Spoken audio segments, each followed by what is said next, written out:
Okay, what's going on, everybody? My name is Mang. Welcome back to the Manggcast. And it's a really short episode this week because I'm doing this live, camped out in front of a theater waiting for Star Wars. No, I'm not. But some people are. But anyways, no, it's a short episode because it's already late on Saturday when I'm finally getting around to doing this because I've been busy, and so I could have not done it at all, but I want to talk about Krampus, so we're going to talk about Krampus. But I do like to do my Mang's movie recommendation of the week. I don't know if anyone so far watching it has watched a single recommendation, but I'm going to do it anyways because I have hope in my heart and my soul that somebody out there cares. Anyways, so my movie recommendation of the week, since it is kind of a space-themed week with Star Wars coming out, which of course I'm very excited about, I wanted to go with something set in space and something sci-fi, but also a bit of horror involved as well, and so I am recommending Pandorum. This came out in 2009. And was not a big movie in the box office, did not make its budget, critics were not too kind to it, but since then, apparently, like, this is just what I'm reading, it has gained a bit of a cult following, but all I can tell you is that I like it. That's all I know. So yeah, I've seen this movie several times, and I'm not it stars Dennis Quaid and Ben Foster, and I'm not a huge Dennis Quaid fan, like, really at all. But, yeah, this movie really works for me. It's, I mean, like, the Wikipedia page, the first line mentions it contains elements of Lovecraftian horror. Maybe that's why I really like it. So basically, it's about a very large ship, very, you know, sci-fi horror spaceship. And it's on a mission to send a boatload of people to establish a colony on a new planet. And basically, a couple of members of the flight crew wake up from hypersleep, and shit, of course, has gone wrong. It's like, that is a pretty cliche setup to the movie. But it's how they, you know, what happens from there that I find very interesting. I don't really want to spoil too much about what's going on, what happened to the ship, and all that kind of stuff. That is for you to kind of experience on your own. But if you like, I think if you like that genre, that subgenre of space horror, you know, like when I played Stasis or something, you know, stuff like that, where it's just shit going wrong on a spaceship, I think it's pretty good. Now, it's not going to be your favorite movie of all time, I don't think. And it, of course, doesn't have kind of the, I guess, the legendary gravitas or whatever of something like Alien. But, you know, it's entertaining. It's just an entertaining movie, and I recommend it. If you're into that kind of shit, check it out. It's called Pandorum. It'll never get a sequel, but it doesn't really need one. And, yeah, there you go. But that's not what we're really here to talk about. Because what I want to talk about is Krampus. Okay. I've been thinking about how I wanted to start this review. Okay, so Krampus is directed by Michael Dougherty, who you probably haven't heard of, but it's a name important to me because he directed Trick or Treat. And Trick or Treat I've talked about in the past. It's, you know, among my favorite horror movies of all time, and in my opinion, it is the quintessential Halloween film. It just, like, I can't really imagine a Halloween in the future where I'm not going to watch Trick or Treat. Something seriously wrong would have to happen. And so, you know, that movie kind of just really came out of nowhere. Michael Dougherty had been doing stuff in the industry for a little while. mostly kind of screenwriting with collaborating with other writers and things like that. But yeah, then he came out with Trick or Treat, written and directed by him, and yeah, it's, of course, got a very large cult following. And so, when I heard that he was doing Krampus, then, I think, at least for me, I was hoping that it would be somewhat of a Christmas equivalent to Trick or Treat. Now, it's not an anthology, and I knew that. It's about a singular kind of event and a singular character, Krampus. But I had hoped that it would kind of be the Christmas horror movie to end all Christmas horror movies. Like, this is it, because Michael Dougherty would kind of bring this kind of dark humor to it, and this kind of sense of wonder, I guess, that really almost kind of a respect, I guess. Unfortunately, that's not the case. Oh man. Okay. I guess my main complaint is to just kind of put it out there. It's a horror comedy movie, but really it's a comedy movie. And I guess I probably should have realized that going in, since it stars Adam Scott, which is, he's mostly known as a comedic actor. David Koechner, who is, of course, a very comedic actor. And some other actors, actresses that are known for comedy. So I guess I probably should have realized that this was going to be a comedic film. But, again, I kind of hoped that it would be... like Trick or Treat, I wouldn't describe as a comedy, I guess. But it has this kind of black, dark humor to it. Where it's just like, this is a horror movie, but... haha, whereas this is like, haha. And so, I've talked about horror comedy and comedy horror in the past, and, when I talked about The Visit, I went into that quite a bit. And I think really what it comes down to is kind of this ratio, or this kind of balance of how, if you just imagine like a needle on a scale, I guess. Whereas horror is all the way one way, comedy is all the way the other way. And, where does the needle lie for these comedy horror movies? Trick or Treat, of course, I would put mostly in the horror category with a bit of dark comedy to it. Unfortunately, Krampus is kind of in the complete opposite direction. And I think, really, as a personal thing, I can best sum this up as Ziggy's wife really does not like any horror movies. She's not a horror movie fan at all. She almost never watched them. She has nightmares, really just the opposite of me. She went to see this movie, and already I was like, wow. The fact that she's even here, like, was worrying. And then when she walked out of it, really enjoying it, like, she stayed through the credits hoping there was an after-credits scene. There isn't. She really enjoyed it. I think that kind of sums it up. That just sums up everything. Not that she has, bad taste in movies or, anything like that, but the fact that she is so opposed to horror movies, but really like this one, that kind of, that says it all. Whereas I'm really opposed to comedy movies. Like, I don't want to see them really at all. I think that, yeah, it's a comedy. Now, there are, of course, horror elements to it. And that's what I've talked about before, where it's, is it a horror movie with comedic elements, or is it a comedy movie with horror elements? And Krampus is definitely the latter. There are some...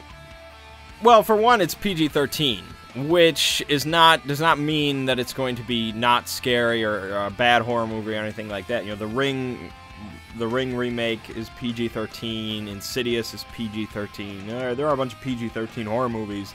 that can be unsettling or creepy or something like that.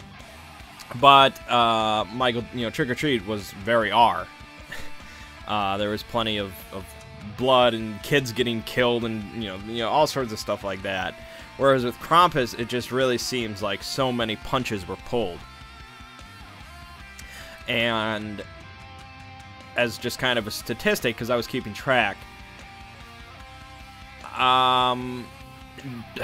technically I would say 3 character deaths were shown on screen. Depending on how you define character deaths actually being shown on screen. I would find as 3 throughout the whole film, and all 3 of them involved characters getting sucked under the snow by some sort of creature, and which is not satisfying. Every other death was pretty much just a cutaway in one way or another.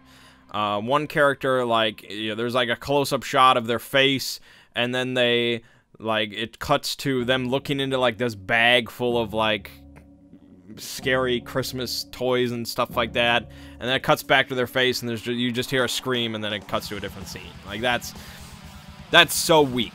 And for somebody that is not like horror movies or isn't into seeing people murdered and mutilated, well, I'm not into that. Okay, I'm not into that, but that's kind of what I expect from a horror movie. Without that, that takes away a lot of the impact, which has been a common complaint for a lot of horror movies and horror-like movies throughout the years. There is kind of a perverse joy, I guess. A lot of reason people go see horror movies is to see bad things happen to good or bad people, I guess. But yeah, so it seems like a lot of punches were pulled. Like, there was a scene around the middle of the movie when shit really starts to get going, I guess, where they're all kind of sleeping. They're all just sleeping together in the house, and this is, when things are kind of underway.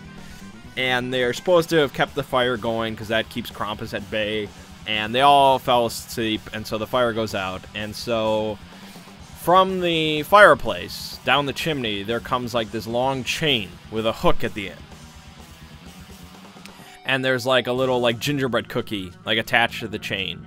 And so like the one fat kid like wakes up, he hears this, and nobody else wakes up. So he wakes up and he sees this, and so he wanders over, he grabs the cookie, and he starts eating it. Now, as someone who's seen plenty of horror movies, my full 100% expectation was that this hook would just get, like it would suddenly get yanked and it would go into his scrotum or, whatever. It would yank him and he would get just pulled up into the chimney with blood trail, stuff like that. I mean, it was very predictable, I guess, if that's what happened. But that's what I expected would happen. Instead,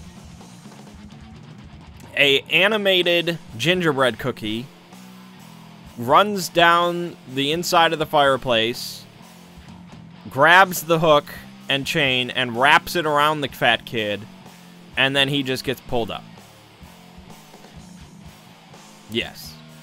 There are animated gingerbread cookies, which are in the film 100% for comedic purpose. And, I guess that brings me to my second point, where the film really should not be titled Krampus, or it should not be thought of as titled Krampus. It should be thought of as Krampus and Friends. Now, I am not,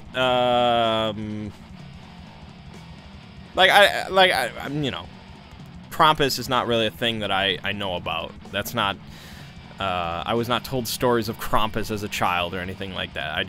Yeah. But Krampus is presented in the film as, like, the opposite of Santa. Like, Santa's there to bring presents to good children and things like that, whereas Krampus is there to just shove horns up your ass for being an asshole, or something like that, I guess. Although it's a bit weirder than that, because Krampus only appears if a child, like, inadvertently summons him, and then it's for people who are like Scrooges he kills, but he doesn't kill the child, although he does kill the child. So it's weird. It's kind of weird. I don't get it. Anyways, so I expected the movie to be about Krampus, which, again, I didn't know. I didn't do any research about Krampus before I saw the movie or what he's supposed to be or anything like that. All I knew is that from the trailers and promotional materials, it seemed like he was just like a horned demon or something like that. And, you know, if he shows up, bad shit's going down. And I thought he would just be running train on this family, you know? And so, somewhat early on in the movie, after you get introduced to all these characters, which are all, of course, heavily flawed to comedic elements, one of the characters decides to head out into the snowstorm. And this is after the event that has kind of summoned Krampus, and it's very obvious that Krampus has been beckoned forth. And so this epic snowstorm begins, and they all just kind of... The trailers show this. And so one of the characters decides to head out into the snowstorm to go, you know, to another house. For whatever reason. And so she's walking along, and suddenly it cuts to kind of another house. And on the rooftop is sitting, well, Krampus. And he's just sitting there like a bat, like he's cloaked in all black, and there's horns sticking out. And he's just like sitting there watching, and it's like, holy shit, yes. And then she like realizes this is not right, so she starts running and screaming, and you see these shots of Krampus just like barreling across rooftops as just like this horned goat demon shit, all in black against the snow, and it's just like, yes, he's gonna wreck her, it's gonna be great.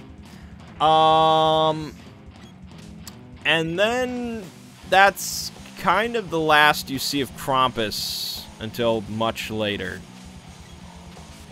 because he instead sends his little buddies, including the animated gingerbread cookies, as well as stuff you may have seen from the trailer, maybe you didn't watch the trailer, but kind of like toys that have like demonic toys. So there's like a robot kind of thing that with red eyes and like saw blades, and there's one that's like, it kind of looks like a Christmas tree angel, but with, you know, stretched out wings and kind of like a broken doll face and shit. And then there's like this big long thing with like a clown face, and its mouth is very not good. And those kind of do most of the work. And later on, like, the Krampus's version of elves show up. And they're basically like demonic little version of elves, dressed in black and have knives and stuff. And the elves, well, they don't stab anybody, I'll tell you that. I can spoil that for you. They don't stab a single person. They do, I think, attach chains to somebody that gets yanked out the window. Okay. The gingerbread cookies don't kill anyone, except, I guess, the fat kid that they drag up the chimney, but you don't know how he dies. The big clown long thing, I think, eats one of the girls, but you don't get to see that at all, really. And that's kind of it. A bunch of characters get pulled under the snow by something you don't get to see. And yeah. So the gingerbread cookies should have just effed right off. That was bullshit, because I'd rather just watch Ginger Dead Man if I wanted to see that. The elves made a lot of sense, and those I were okay with, but I wish, you know, they did more. I wish it was Krampus and then these like demonic elves that he just kind of, where there's little minions. Like, I didn't need all this bullshit scary toys. Like, this is not fucking Toy Story. And really, it was just kind of comedy. That's like, that's what it was. I wanted to see Krampus, like, goring people with his horns or, you know, doing awful shit to them. And he was at the start, well, he's, you know, when he first showed up, and it was like, I was so excited. It looked so cool. And then he's kind of at the end where he just kind of like wanders around and, you know, he looks somewhat scary, I guess. But, you know, they kind of show his face a little bit, and I wish they hadn't, because he just looks like... He looks like a Gollum version of Santa. Like, Santa is Smeagol, and Krampus is just Gollum. Like, that's kind of how it is. Like, I wanted him to actually be like a goat demon or something, but... and then he's at the end, and, you know... well, I'm not even going to go into it. It's not very satisfying. So yeah, that I guess that's my main two problems. Is one, it's a comedy, and two, Krampus was not really the star of the movie, and I felt like he should be.